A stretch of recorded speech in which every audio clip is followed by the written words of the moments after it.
दिनांक 13 नोव्हेंबर रोजी काल नवले हॉस्पिटल इथे एक भीषण असा अपघात झाला आणि त्या अपघातामध्ये बरेच जण जखमी झाले होते, ज्यांना नवले हॉस्पिटल आणि इतर हॉस्पिटल्समध्ये उपचार चालू होते.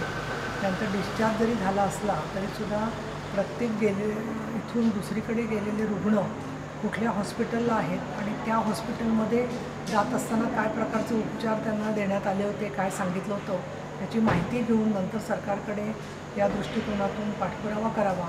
विशेषतः नवले पुलावरती का परत अपघात होत आहेत ते दूर करण्याच्यासाठी केंद्र सरकारने आणि राज्य सरकारने काय प्रयत्न करावेत या संदर्भातसुद्धा मी एक निवेदन सन्माननीय केंद्रीय मंत्री नितीन गडकरी तसंच मुख्यमंत्री देवेंद्र फडणवीस, उपमुख्यमंत्री एकनाथ शिंदे आणि उपमुख्यमंत्री अजित पवार यांना दिलेलं आहे.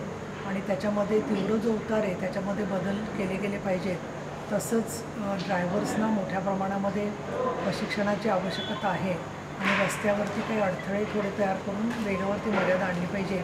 विशेष म्हणजे नवले हॉस्पिटलला भेट दिल्यावर डॉक्टर भोरे आणि डॉक्टर कराडे यांनी अतिशय चांगल्या प्रकारचे उपचार रुग्णांवर केलेले आहेत. त्यांच्या कामाची दखल घेतली गेली पाहिजे म्हणूनसुद्धा मी इथे भेट दिलेली आहे.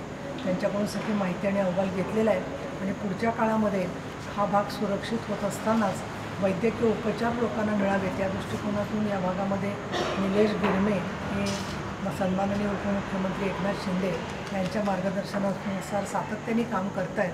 त्या हॉस्पिटलमधून अधिक चांगले उपचार मिळावेत आणि सोयीसुविधा प्राप्त व्हाव्यात या दृष्टिकोनातून इथल्या कर्मचाऱ्यांनी संप देखील